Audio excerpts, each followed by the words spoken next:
မင်္ဂလာပါတင်ဘဝတိုးတက်ဖို့အတွက်ဆွေမျိုးသားချင်းတွေကအကူအညီပေးနိုင်သလားမိတ်ဆွေအပေါင်းအသင်းတွေကအကူအညီပေးနိုင်သလားဆိုတဲ့tarot reading လေးဒီကနေ့လုပ်ပေးထားပါတယ်မိတ်ဆွေအနေနဲ့ရှေ့မှာရှိတဲ့ကတ်3ခုတည်းကတစ်ခုခုကိုစိတ်အာရုံစူးစိုက်ပြီးတော့မှရွေးချယ်ပေးရုံပါပဲရွေးချယ်ဖို့အတွက်အချိန်5စက္ကန့်ပေးပါမယ်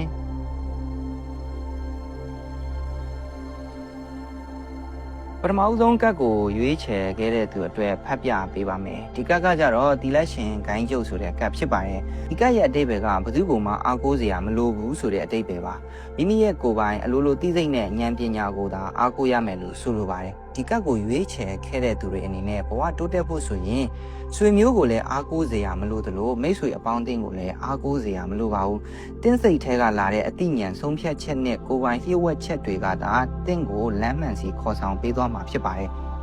ဘေးလူတွေရဲ့စကားကိုနားထောင်ပြီးလို့ရှိရင်အမှားမှားအယွင်ယွင်ဖြစ်တတ်ပါတယ်ဒါကြောင့်မလို့ဘယ်တော့မှသူများရဲ့အကြံဉာဏ်မယူဘဲနဲ့ကိုယ်တိုင်ဆုံးဖြတ်ပိုင်ခွင့်နဲ့အလုပ်လုပ်တာကပို့ပြီးတော့မှအဆင်ပြေချောမွေ့မဲ့စာတာဖြစ်ပါတယ်ခင်ဗျာဒီကတ်ကတင်တဲ့ကိုက်ညီမှုရှိတယ်မှန်ကန်တယ်ဆိုလို့ရှိရင် TikTok အကောင့်လေးကို follow လုပ်ခဲ့ပေးပါဦးခင်ဗျာနံပါတ်1ကတ်ကိုရွေးချယ်ခဲ့တဲ့သူအတွက်ဖတ်ပြပေးပါမယ်ဒီကတ်ကကြတော့ Six of Cups ဖလား6လုံးကတ်ဖြစ်ပါတယ်ဒီကတ်ကကြတော့အတိတ်ကရင်းနှီးလာခဲ့တဲ့သူတွေရဲ့အကူအညီရတယ်ဆိုတဲ့ကတ်မျိုးပါဒါကြောင့်မလို့အတိတ်ကရင်းနှီးလာခဲ့တဲ့ဆွေမျိုးသားချင်းတွေစီကအကူအညီရနိုင်တယ်လို့မိတ်ဆွေအပေါင်းအသင်းတွေစီကလည်းအကူအညီရနိုင်ပါတယ်ဘလို့လူမျိုးတွေစီကရမလဲဆိုလို့ရှိရင်ကိုနဲ့တကယ်ရင်းနှီးတဲ့သူကနေရနိုင်ပါတယ်သူတို့ကသဘောထားလဲကောင်းကြတယ်တင်ကလည်းသဘောထားကောင်းကြတယ်ဆိုတဲ့အခါကျတော့တယောက်နဲ့တယောက်ကိုက်ညီမှုရှိပြီးတော့မှအပြန်အလှန်ကူညီကြတဲ့သဘောဖြစ်ပါတယ်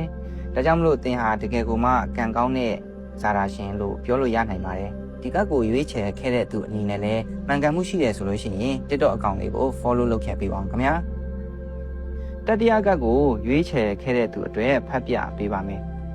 ဒီကတ်ကကြတော့ Two of Swords ဒါနှစ်လက်ကတ်ဖြစ်ပါတယ်ဒီကတ်ရဲ့အတိတ်ဘက်ကဝေခွဲမရဖြစ်တယ်ဆိုတဲ့သဘောမျိုးပါဆွေမျိုးရောမိတ်ဆွေပါအားကိုး၍မရ